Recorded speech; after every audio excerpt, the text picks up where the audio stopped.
What's going on, guys? I'm the Walrus Jedi, and in today's video I am continuing to watch all of the Star Wars movies. So today's video is Star Wars Episode 2, Attack of the Clones. There will be spoilers for the movie, so you've been warned.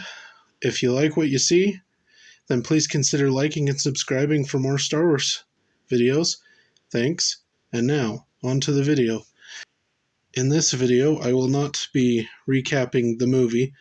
If you want that, then you can watch my video of the prequel novelizations, and there will be a link to that in the description down below. Alright, what I liked of Attack of the Clones. First up, Obi-Wan in this movie, and the prequels in general, is just fun to watch. He has some humorous moments, and Ewan McGregor plays him superbly. He is always a highlight of the movie. The bounty hunter chase through Coruscant. We get to see a lot of Coruscant, including dozens of neon signs, and it all culminates at the club where Jango shoots Zam Wesell. Dexter Jetster. This fantastic alien diner owner was great to see. Plus, he has a cool design, and I think he works really well as an informant for Obi-Wan. Kamino. This water planet was a bit of a different setting to help give this movie more variety in locations, which is always welcome. And this is where the clones were born, and the clones are fantastic. So Jango Fett, in my opinion, his armor is cooler than Boba's. Plus, this guy tangos with Mace Windu, even though he does die, but still, I feel like he does more than Boba Fett. All Boba Fett really does is takes Han Solo to Jabba. That's really it. Anakin finding his mother and him slaughtering the Tuskens. This is the beginning of his journey to becoming Darth Vader. This is his first step. I'm a big fan of Dark Side Anakin, so anytime we get to see that, in the Clone Wars or whatever, is always great. So, and to go along with that, the next thing I liked is the scene with Yoda. He's at the Jedi Temple, he's meditating. This is just after we see Anakin slaughtering all the younglings, or not the younglings, rather, next movie, the Tusken Raiders. And, he hears Qui-Gon Jinn say Anakin twice, and then there's a big no. I like that, because, more Qui-Gon Jinn is always nice, and it's a very little thing, so, but still, it's always good to see or hear Qui-Gon Jinn. Obi-Wan's detective mission, you could call it. This is the best part of the movie, really. Maybe the Geonosian, the battle, the arena, and all that is the best, but still, it's this, at the very least, this is still good. As stated earlier, Obi-Wan is a highlight of the movie, so if he's in it, it's an automatic highlight. Geonosis. This planet is a nice twist on the desert planet. It's, it's red, and the design of the Geonosians' architecture, I guess you could call it, is very, bug-like, because they're bug people, basically. So it's good to see that. And plus, the Geonosians, they sound really cool, as evidenced by when Poggle the Lesser speaks in the arena. All the clicking and all that, it's pretty cool. The droid factory stuff, I like. Anakin slaughtering Geonosians, that's par for Anakin. He likes to slaughter stuff.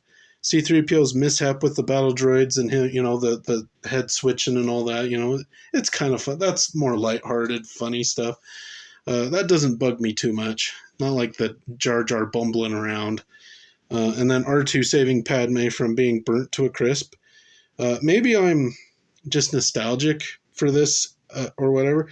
As in the Lego Star Wars The Complete Saga, the video game, there is a level on the droid factor, and I don't know, when I was a kid, for some reason I liked that level. Of course, I liked a lot of that game, but that stood out.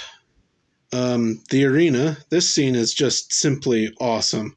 The three creatures to kill Obi-Wan, Anakin and Padme, Mace and the Jedi arriving to end the party, and just in the nick of time, Yoda and the clones arrive to start the Clone War. Count Dooku, this fallen Jedi leading the Separatists, is cool, and he has a unique lightsaber with it being curved. But what makes this character just stand out and is a legendary is the actor who plays him, the legendary Sir Christopher Lee. So he plays him to villainous perfection.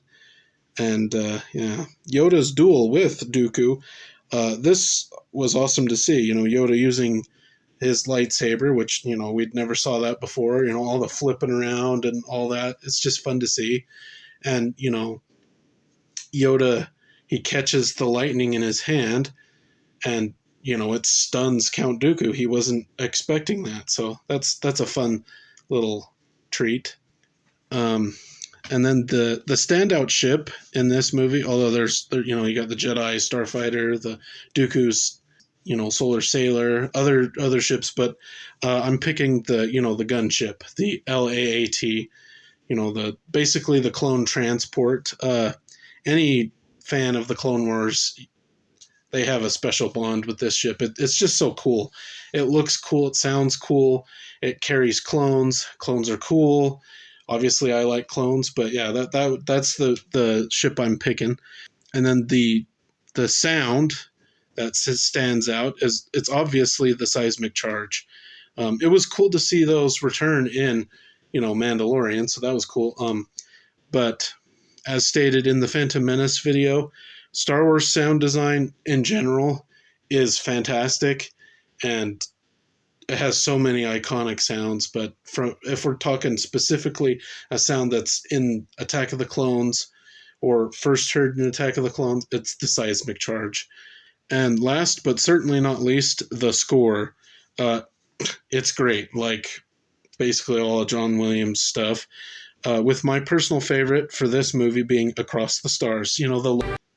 John Williams, he can write some fantastic music. Like, I don't know. Yeah, so now what I didn't like for Attack of the Clones. Like Phantom Menace, it really isn't a whole lot. It's just most of the Anakin and Padme stuff. The love scenes or whatever. Well, not loves, but the weird dialogue and all that. There's a reason why I don't like sand is memed to oblivion. But not all of their scenes are awful.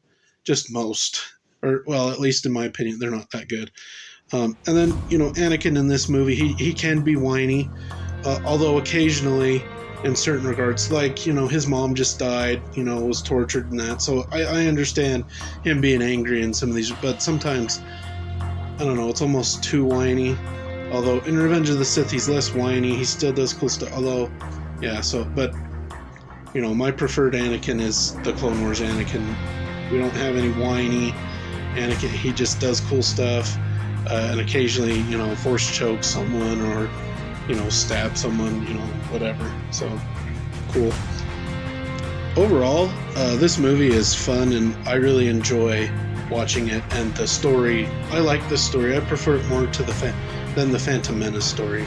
So I would give this movie an 8 out of 10. So, what did you think of this movie? Does the Anakin Padme stuff bother you? Is Ewan McGregor a great young Obi-Wan? You can tell me in the comment section down below. Don't forget to like and subscribe, and until next time, thanks for watching.